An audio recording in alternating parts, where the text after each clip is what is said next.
Hey, guys, let's go to 1 Samuel chapter 1. And once again, I love reading and expounding the word this way, where you teach the word the way we read the word. And one of the reasons it's so valuable, I think, to read the word with a pad of paper is that when you're reading it like this, there are so many lessons that keep bubbling up. And really, God just kind of pops these things up as you're reading. And I've done this so many times. I've said to myself, oh, that's so powerful. I won't forget that.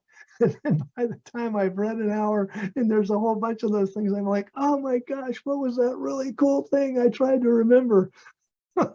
So if I just scribble stuff down as it's popping up, then you can go back and you can kind of do a Cliff Notes thing. And then if you want to read a verse or review a verse, you can.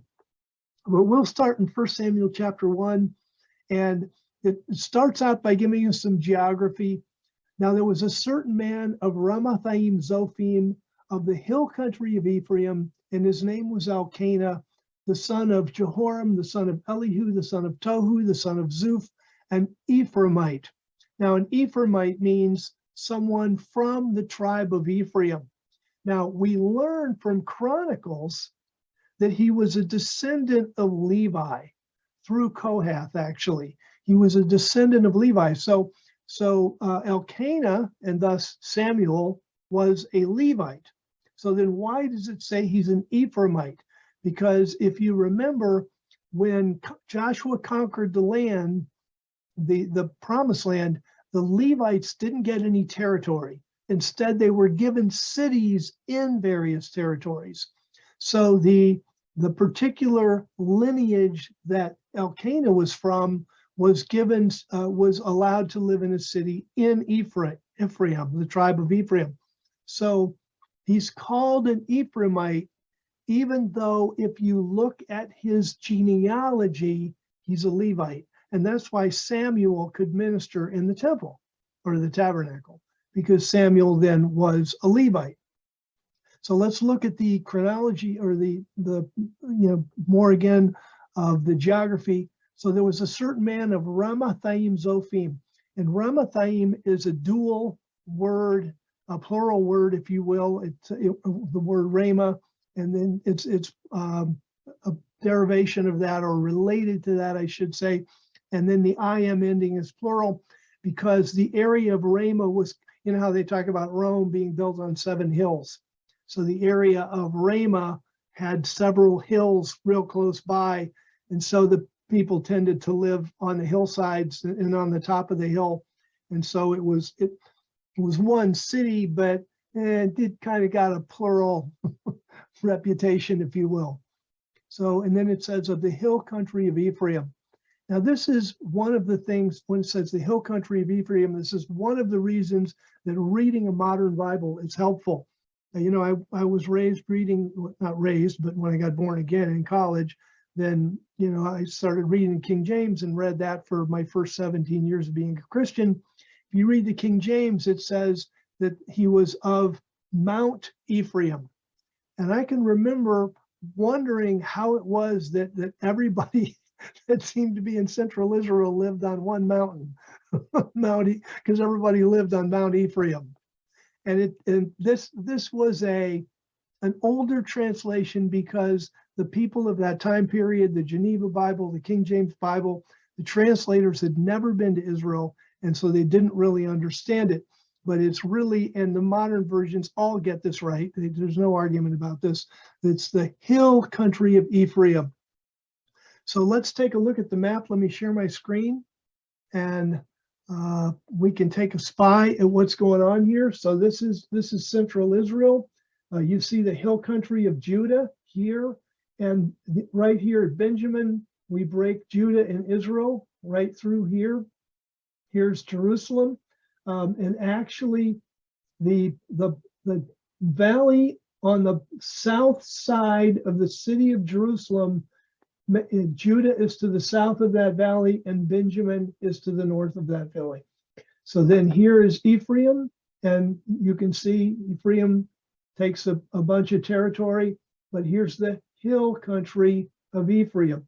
So we go from Jerusalem, right up on top. Maybe I could do the thumb. Well, I guess the top finger there's Jerusalem. Go up about 4 miles or so, and there's Gibeah. This is the hometown of Saul. We're going to go up about another 2 to 2.5 miles, and there's Ramah, right there where the fingertip is. And that is Ramah, or as it's stated here in 1 Samuel chapter 1, verse 1, Ramathaim Zophim. And by the way, this almost exactly, well, it's not quite exactly dead north, but it's dead north and just a little bit to the east. Here is Shiloh. That's where the tabernacle was at this time period. That's where Eli was. Later on, we're going to read that Elkanah took his family once a year, and he went from Ramah to Shiloh. It's about 16 miles as the crow flies. It's hard to see on this map, but there's actually kind of a ridge that runs along. You can see it more clearly through here. There's a ridge that runs along, and that's one of the reasons that Shiloh ended up where it was. And so walking that ridge, you're probably adding about 3 miles or so. So about an 18-mile walk, but very doable. If you left early in the morning, you could leave Ramah early in the morning, arrive at Shiloh by nighttime. So that's some of the geography here. And verse 2 says, I'm back in 1 Samuel chapter 1. So it says, and this is Elkanah, had 2 wives. The name of the one was Hannah, and the name of the second, Penninah. And the Bible doesn't really go into how it happened that this Levite ended up with 2 wives. Doesn't go into that. You don't know if one was needy, if somebody lost her husband, and we just don't really know. We don't understand it. But in any case, he ends up with 2 wives. And verse 2 says that, and so often in these situations when you had 2 wives, there was trouble, and that was the situation here. So he had 2 wives. The name of one was Hannah. The name of the second was Penninah. And Penninah had children, but Hannah had no children. Verse 3, now this man would go up out of his city year after year to worship and to sacrifice to Yahweh of armies at Shiloh. So we saw that. That's about 16 miles or so north, maybe 18 miles if you're walking the roads. So he'd go, generally once a year. And then it gives you a piece of information there. The 2 sons of Eli, Hophni and Phineas, priests of Yahweh, were there. We're going to learn in the next chapter that Hophni and Phineas were not, they weren't good people. They were actually children of the devil. And buried in there is a mini lesson about the religious hierarchies of the world and how the devil works very hard to get his people at the top of religious hierarchies, because then they can influence a whole lot of people. And when we think about, for example, when I first moved to Charlotte, North Carolina, and I had two young children, and I had a brand new job, and I was just kind of overwhelmed with life. And so we went to the church that was closest to where I worked downtown. It was a Baptist church, and they told me when we started to go there, they said, now the official Baptist doctrine is that dancing is a sin, but if you and your wife dance, which we do, if you and your wife dance, don't worry about it, because nobody worries about that. And I thought, that's really strange. The official doctrine is that it's a sin, but everybody does it. I thought, now, what would it take to change that doctrine? How many, generally in the Baptist denomination, men, how many men are at the top of this hierarchy that would have to get together over lunch and say, we're going to change this doctrine? It's amazing how ungodly, sinful, oppressive doctrines stay in place when everybody knows they're wrong. And it's usually just a few people that could change it, and yet they don't. And it's just one of the ways that the devil puts his people in power And for whatever reason, they're not invested enough in the truth and the sacrifice that God in Christ make to give us the things that we have, to say, guys, we're going to start with the Bible. We're going to start at square one. We're going to get it right. And that's one of the reasons I'm so thankful to be working with Spirit and Truth, because we've got people on staff that want to read the Bible and they want to get it right. And we're not interested in promoting something just because it's been promoted before or whatever. And so here's the two sons of the high priest, and they're children of the devil. So sometimes that's one of the reasons we just have to pray and have a focus on what we're going to do. Because many times we can't change the system that we're in. So verse 4, whenever the day came that Elkanah sacrificed, he gave portions to Penninah his wife and to all her sons and daughters. Now, what's this about? When you offered the burnt offering, if you brought a burnt offering, then it was entirely burnt except the skin that went to the priests. But if you brought a big, huge bull or whatever, sorry, you didn't get any of it. The whole blasted animal got burned except for the skin. But if you brought a sin offering, then the fat, the blood was dashed on the altar, the fat was burned on the altar, the priests got a piece of it, but then you got to eat the rest. And so for the fellowship offering, also called the peace offering, for the sin offering, for these offerings, if you brought them, you got to eat. And that's what's going on here.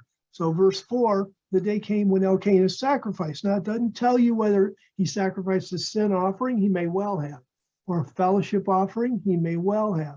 Don't really know the specific Levitical sacrifice that he sacrificed, but we know that whatever it wasn't a burnt offering, because he had meat left over that he then ate. He gave portions to Penninah, to all her sons and daughters.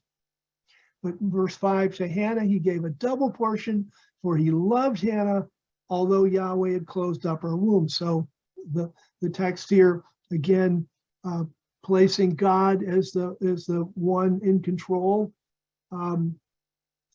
And sometimes God is in charge of these things, and sometimes he's not. It's demonic in just the way it works. So in this case, it says Yahweh had closed up her womb. I think God had a plan. There's a lesson here. Sometimes we don't find out about God's plan until after it plays out. And in the meantime, life can be difficult. And that's what it certainly was for Hannah. I'm sure that as we go through the scripture, you see that with a lot of different people. But he gave Hannah a double portion, for he loved Hannah, and Hannah had no children. Verse 6, and her rival used to provoke her with provocations in order to irritate her, because Yahweh had closed up her womb. And here's one of these many lessons. That sometimes we're in situations where there are people that are just simply evil. You know, I was watching a session of I like occasionally to watch Law and Order on TV. I was watching a Law and Order, and some guy had done some heinous thing, and he was trying to pawn off an insanity defense. And the prosecuting attorney just stood up and said, you know, there are some people who are just evil. And that's really true. There are some people that are just evil. And, you know, okay, so Hannah didn't have children. So, you know, she should have received what should have happened. She should have received kindness, mercy, help.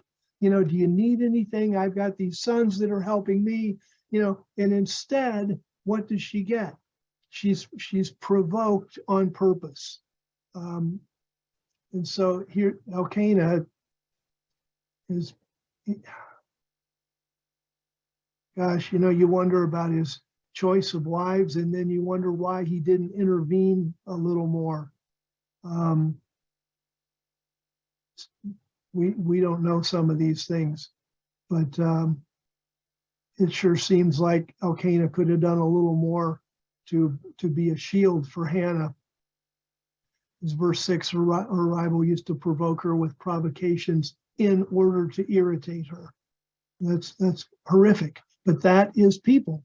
And that's one of the reasons that we've got to be discerning. You know, when there are people that say, oh, don't judge lest you be judged. We have to judge. Christ said, make a righteous judgment. And you've got to know when you're dealing with somebody who's just a bad person. And then you can separate yourself from them as best you can. So anyway, verse 7, this happened year after year. As often as she went up to the house of Yahweh, she, Penninah, provoked Hannah. So she wept and would not eat. Verse 8. I really like verse 8 because I think I'm there a whole bunch of the time. In verse 8, so Elkanah, her husband, said to her, Hannah, why are you weeping?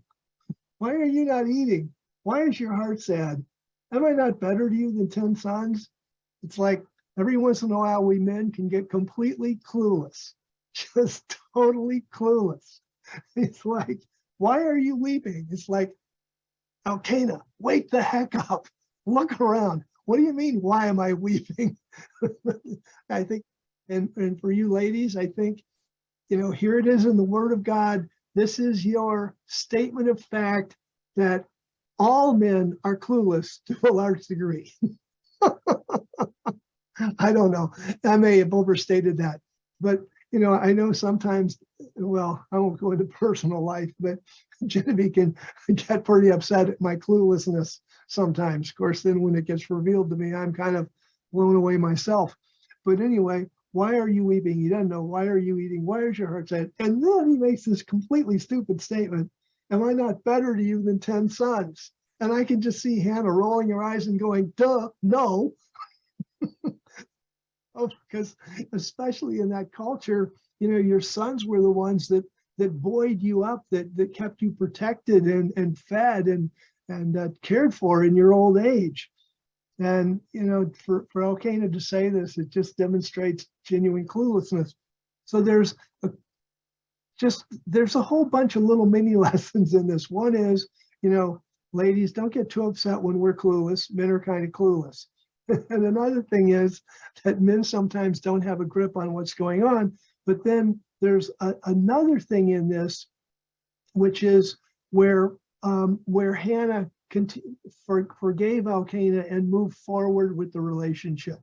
You know, sometimes you can get angry and upset and bitter and sabotage the relationship. And we don't want to do that. We want to be forgiving of each other and allow people to live their own life and be in their own stuff. So verse 9, Hannah got up after eating in Shiloh and after drinking. Now Eli the priest was sitting on the seat by the doorpost of Yahweh's temple. So apparently he had a seat there by the doorpost of Yahweh's temple. He was actually sitting in that same spot when the news came from the battle in 1 Samuel 4 that the ark had been captured and that Hophni and Phineas, Hophni and Phineas were dead. And then he fell backwards off his chair and broke his neck and died. But that apparently was just a place that he had set for himself on a seat by the doorpost of Yahweh's temple. Note that it's called Yahweh's temple. It's the tabernacle. It's not a temple. It could be being called a temple here because it's been there for a while and it seems to be a little more permanent. It could be being called the temple simply because it had been there for so long. They may have made some modifications so that it was a little more permanent and a little less likely to blow away in a wind. We don't really know, but it wasn't a temple, but it's called Yahweh's temple here. It was the tabernacle. In verse 10, and she was in bitterness of soul. Well, yeah, she's being picked on every time she comes to the tabernacle. Hannah was in bitterness of soul and prayed to Yahweh as she wept. Yes, wept. And the Hebrew text repeats the word wept twice for emphasis. And so we did the same in the REV. And she vowed a vow and said, O Yahweh of armies, if you will see, yes, see the affliction of your servant, meaning not just see it, but pay attention to it and do something about it, and will remember me and not forget your servant, but will give to your servant a male child, then I will give him to Yahweh all the days of his life, and no razor will come upon his head. And this is quite a vow to make, because, you know, a woman didn't know how many children she was going to have. And she says, if you will give me a male child, then of course, in that culture, because the baby girl, as she grew up and got married, she would go be part of her husband's clan. And so if you had a baby girl, then you knew, first of all, you weren't going to have her around forever. She was going to leave and go join somebody else's clan. And not only that, she was going to take a dowry with her. In the medieval Western culture, the dowry was given by the man to the woman's family. But in the biblical culture, the dowry was given by the woman's family to the man. So if a baby girl was born, then that baby girl would eventually, just about the time, you know, 13, 14, 15 years old, just about the time they're able to be really helpful, they go and help out somebody else's family. And then similarly, and they took money with them when they went. So a male child was exactly the opposite. He brought strength. When he married, he brought an extra person into the household who also came with money or valuables. So that's why, you know, what she's praying here, I want a male child. Then I will give him to Yahweh, because that would be then the most valuable gift, to give a male child to Yahweh all the days of his life, and no razor will come upon his head. And that's an amazing commitment. And Psalm 15 says, you know, that the person who wants to live in Yahweh's temple is a person who keeps their vow even when it hurts. And that's exactly what we're doing. What we see here is she kept her vow, even, I'm sure that it did hurt. Verse 12, and it came to pass as she continued a long time praying to Yahweh, that Eli was watching her mouth. And now Hannah spoke in her heart, only her lips moved, but her voice was not heard. Therefore Eli thought she was drunk. This then reflects on people around you. There are people that are just simply, they just think the worst. They're negative and they just think the worst. And that's one of the lessons here. Eli was a negative person who just thought the worst. He didn't say, you know, are you talking to yourself? He didn't ask her any questions. He just assumes she's drunk. You know, a lesson that you and I can get from this is that when we're in the world, you will encounter people like this. You will encounter people who are negative, who will not open with a question asking you what you're doing or why or whatever. They immediately make bad assumptions. Now, you can let this push your buttons. You can lose your cool over it. You know, in general, just kind of lose your fellowship with God. Or you can just realize ahead of time, there are some people that are just negative. And if you run into them, you know, what I tried to learn to do now is just say, God, thank you that that's not me. You know, I can pray for them, but I'm just thankful that it's not me. Because when you're around somebody like that and you're sensitive to it, it just jumps out at you. It's just kind of slimy. It just kind of gets on you. All this negatives. It's like, can you quit being so negative? But that's the world they live in. And if we just see that this is part of the word, what's happening here?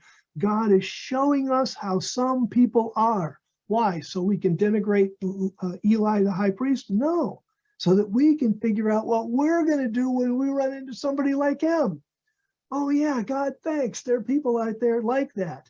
So rather than losing my fellowship over it, I can just, God, I am so thankful I'm not like that. Help me be kind to other people. Help me think the best of them.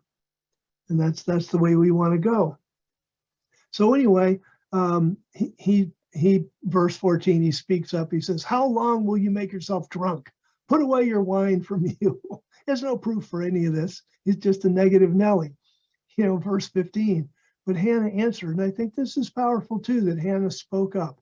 Hannah answered, no, my Lord, I'm a woman oppressed in spirit. I've drunk neither wine nor beer. By the way, that for a long time, the early versions didn't know what to do with this word that's translated beer, and they translated it strong drink. But there was no distilling in the ancient world. You know, to distill something properly takes quite an interesting apparatus. And for one thing, it has to be airtight, or everything you're distilling just simply becomes steam. And they just didn't have the ability to really do that well. So we have no evidence of what you and I know as liquor. So if you happen to like a good bourbon or a good scotch or something like that, you can be thankful to God that you live today. Because if you lived back in the Bible, they didn't exist. Those things didn't exist. But the people that, King James time, the Geneva Bible, Wycliffe, Tyndale's Bible, those things, they didn't know that. So they translated it strong drink. And it's really only been, I'd say, in the last 30 years or so that we've gotten to the point too where archaeologists and now, with all the stuff that the CSI crew is doing, the archaeologists are all tapped into that. And it's astounding what they can do. I just read an archaeological report. Today's only Tuesday. It had to be either Saturday, Sunday, or Monday, because my archaeology magazine just came, and there was a place where they were looking at ancient trade in the ancient world, and they're looking at microscopic pollen. And it's like, oh, this pollen comes from here, and they're able to track trade routes from microscopic pollen. And it's like, really? I mean, it's just astounding what people can do now. And one of the things that they've done is they've discovered, hey, all that stuff we used to call strong drink, it's beer. And there was an issue of Biblical Archaeological Review that even had a recipe. If you wanted to make biblical beer, this was the way you made it. And so, and they made a lot of beer, by the way, because it has, high caloric value. They don't call it a beer belly for nothing. And so if you want a high caloric value, you want to get a lot of punch, calorie punch for your money, you can make beer out of your grain. So Hannah here says, I haven't had wine nor beer, but I've been pouring out my soul before Yahweh. Verse 16, do not think of your servant as a daughter of Belial, meaning a child of the devil or someone that would act like that. For I have been speaking out of the abundance of my concern and my being provoked. And one about this, I like her honesty, but I like how in verse 12 it says, now it came to pass as she continued a long time praying to Yahweh. That's a lesson that all of us can learn, that there are things that, when it says pray without ceasing, that kind of thing, that there are times when we just need to stay in prayer over stuff, and not just say a prayer, but stay in prayer. And so she says, I've been speaking out of the abundance of my concern and my being provoked. And of course, she had concern and she was provoked. So she was praying for an answer. Verse 17, then Eli answered and said, go in peace, and may the God of Israel grant your requested of him. Now, Eli didn't exactly say, God will grant your prayer, which was, if you will give me a man-child. But Eli was the high priest. And I think verse 17 is a great example of how God honors the people he put in position. Eli was the high priest. Hannah was a godly woman, and God could work in him, even though he's a negative Nelly, God could work in him to say the right thing that would be exactly what Hannah needed to hear. So it's interesting that this is something that we can be aware of, that because of the positions and the ministries that God puts in people, he can work in them even if theoretically they don't deserve it. The more we learn about Eli and reading in chapter 2, Eli didn't do much to deserve God working powerfully in him, but he was the high priest. God's going to honor the position. Hannah was a godly woman. Hannah was praying, and God worked in the high priest. And I think that's a powerful example of God's mercy and grace, that he met Hannah's need, even though from a strictly whatever point of view, Eli didn't deserve to be able to speak that blessing, but God did that for Hannah, and he was the high priest. And verse 18, that's all Hannah needed to hear. She was just blessed. May your servant find favor in your eyes. So the woman went her way and ate, got her appetite back, and her face was no longer sad. So that really blessed her. And thank God for what Eli said. Verse 19, they rose up in the morning early and worshiped before Yahweh, bowing. That's what the worship was. When it says they worshiped before Yahweh, I don't think this early they would have done a sacrifice, but they would have gone to the tabernacle and they would have, bowed and gotten on the ground and that kind of thing. And then it says, and they returned and came to their house in Ramah, which, as we learned, 18 miles or so. If they rose up early in the morning and they left late afternoon, maybe early evening, they got home. And Elkanah knew Hannah, his wife, and Yahweh remembered her. So Elkanah has sex with Hannah. Yahweh remembers her, verse 20. So in the course of time, Hannah conceived and bore a son. Hebrew text reads in verse 20, so in the circuit or circle of days, pointing to the wheel of life, if you will, birth, growth, death, or birth, growth, children, marriage, children, death. It's the wheel of life. And in the circle of days, Hannah conceived and bore a son. And what we're going to find from the context, we're going to find that she had to get pregnant quite quickly, because by the next year, when Elkanah went to offer the offering, the yearly offering, Hannah had already given birth to Samuel, who at that time would have been maybe a couple months old or so. So really fairly quickly after they got back to Ramah, Hannah would have gotten pregnant. So verse 20, so in the course of time, in the circle of days, Hannah conceived and bore a son, and she named him Samuel, which there's a kind of a scholastic argument over what the meaning of Samuel is, but likely it means asked of Elohim, or asked of El, God, saying, because I have asked him of Yahweh. And then the next verse, verse 21, and the man Elkanah and all his house went up to offer to Yahweh the yearly sacrifice in his vow. So the year comes around and Elkanah, it's time to go back to Shiloh, back to the tabernacle, and offer his vow. Verse 22, but Hannah did not go up, for she said to her husband, until the child is weaned, then I will bring him. So in that 1 year period, Hannah had gotten pregnant and given birth, and now had little baby Samuel. And so she says, until the child is weaned, then I will bring him, that he may appear before Yahweh and stay there forever. And it's interesting that the sentence here in verse 22, from a technical standpoint, the sentence kind of starts in the middle. Verse Hannah did not go up, for she said to her husband, until the child is weaned. Now, the full sentence would be, I'm not going to go until the child is weaned. But you can see her just, Elkanah's kind of there, and he's like, so are you going to go? How are we going to handle this? And so she would just simply start her sentence, until the child is weaned. And this is one of the things that I love about when we accurately translate the Hebrew text and try to bring forth what's going on here, rather than force this to be a complete sentence, to pick up exactly like Hannah would have been talking. And you can just see her in the middle of this conversation with Elkanah.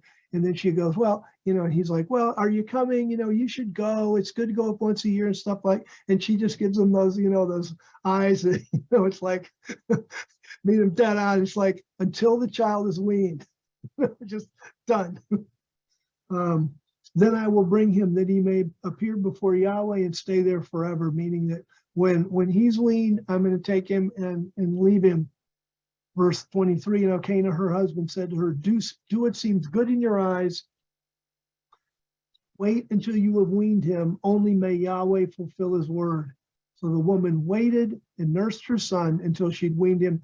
That's probably in that culture, 4 years, may have drifted into 5.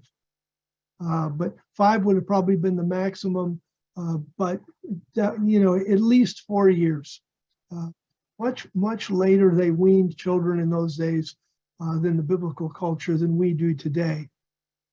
Verse 24, and when she had weaned him, she took him up with her with 3 bulls and 1 ephah of flour and a skin bottle of wine, and brought him to the house of Yahweh in Shiloh. And it says, and the child was just a child, meaning, Samuel was just a child. I say probably like 4, maybe 5. Verse 25. Then, and it's, boy, having a little grandson, and, actually I've got 3 grandchildren now, and our littlest grandchild is just barely 1. And, when you're 4 years old, you're young. I mean, I'm thinking about Hannah just handing over a 4-year-old baby. And that would be traumatic both for Hannah and the child, but this was the vow that she had made, and she was going to keep it. And there would be women, Eli, Hophni and Phineas and all those guys, they had wives that would then take care of Samuel, but nobody takes care of a little 4-year-old like a mom. So this would have been tough on Samuel as well as on Hannah. By the way, it's intriguing that when you study the life of Samuel, the only fault I can find in him at all, in reading all the verses about him, is that he didn't discipline his 2 sons, Joel and Abijah. And I sometimes wonder if Samuel had such bad memories of his childhood being bossed around by the 2 children of the devil, Hophni and Phineas, that when it came to his own children, that he was so desirous of having a tight relationship with them that he didn't discipline them the way he should have. It's just a guess. I don't really know. But I've often wondered, why would such a godly man who really from his birth here until his death, you can't find anything that he did wrong. He's not like David, that he sinned over here and made a mistake over here and all that kind of thing. Samuel was just absolutely sterling from birth to death, except he didn't discipline his sons, who grew up, stepped into the Levitical justice department, took bribes and that kind of thing. And I've often wondered if it had something to do with this and him being left when he was such a young child. Don't know. Interesting point of discussion. Verse 25, they slaughtered the bull, brought the child to Eli. Verse 26, and she said, "Oh, my Lord, as your soul lives, my Lord, I am the woman who stood by you here praying to Yahweh. I prayed for this child, and Yahweh has granted my request that I requested from him. So I also now lend him to Yahweh. As long as he lives, he will be lent to Yahweh." And he worshiped Yahweh there. And I want to start the 1 Samuel chapter 2, just the first part of it, because then we get to see how blessed that Hannah really was, because as you know, there's no chapter breaks in the original text. So it says, that Samuel was, as he grew, he worshiped the Lord, they worshiped the Lord. Verse 1, then Hannah prayed and said, "My heart delights in Yahweh." Put yourself in her position. She's just handed over her son, maybe 4 years old, maybe 5. She'll see him once a year. And she says, my heart delights in Yahweh. I love that. What a verse of just heart and blessing that she asked Yahweh. She made a bargain with Yahweh, a vow with Yahweh. Yahweh came through and she's kept her vow. And she's, even though things are tough in her heart, she's joyful. My heart delights in Yahweh. My horn is lifted high in Yahweh.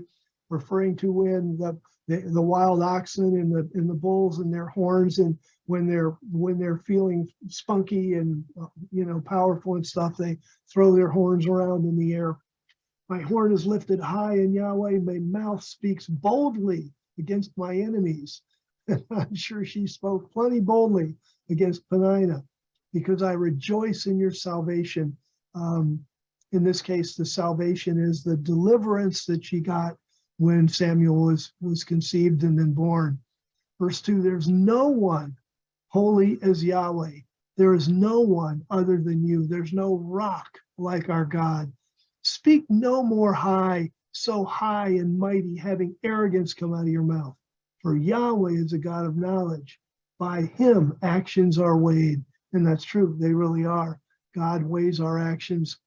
Verse 4, the bows of the mighty are shattered, but those who stumbled are armed with strength. And that's, the first shall be last and the last shall be first. Shows up a number of times in Scripture. Verse 5, those who were full have hired themselves out for bread, but those who were hungry have ceased being hungry. Yes, the barren has given birth to 7 sons. Of course, she hadn't given birth to 7 sons, but that's the way she felt in her heart, that she was such a victor. But she who had many sons withers. Verse 6, Yahweh brings death and makes alive. He brings down to Sheol and brings up. Verse 7, he makes poor and makes rich. He brings low. He also lifts up. Verse 8, he raises up the poor out of the dust. He lifts up the needy from the refuse heap to make them sit with nobles, and he makes them inherit a throne of glory. For the pillars of the earth are Yahweh's, and he has set the world on them. Verse 9, he will guard the feet of his faithful ones, but the wicked will become silent in darkness, which refers to death. For no man will prevail by his own, by strength, meaning his own strength. Verse 10, as for Yahweh, those who contend with him will be shattered. He will thunder against them in heaven. Yahweh will judge the ends of the earth. He will give strength to his king and exalt the horn of his anointed one. That's a beautiful statement about her understanding of the trajectory of history, because at this time there was no king, and there wouldn't be a king for a while yet. Samuel was a mature man when they anointed Saul. But the prophecy in Deuteronomy 17 was that there would one day be a king. And of course, then they also knew the prophecies that the Messiah would one day be a king. So basically, this is Hannah speaking out of her knowledge of what God is going to do in the future. He will give strength to his king and exalt the horn of his anointed one. There's no indication that Hannah, whether she lived long enough to see king anointed or not. Verse 11, and Elkanah went to Ramah to his house, and the child served Yahweh in the presence of Eli the priest. And so the record goes on, and it continues with wonderful and powerful lessons for us. So this is a blessing to read and understand, and to draw out lessons that could mean a lot to us. For me and where I am in my life right now, I think just being aware of the people around me who are not helpful and not a blessing, and also being aware of, personally aware of how clueless sometimes I can be, and remembering to kind of turn my mind around from me to other people. And records like this certainly help me do that. So thank you for being with me tonight. May God bless you all, and the floor is wide open for discussions.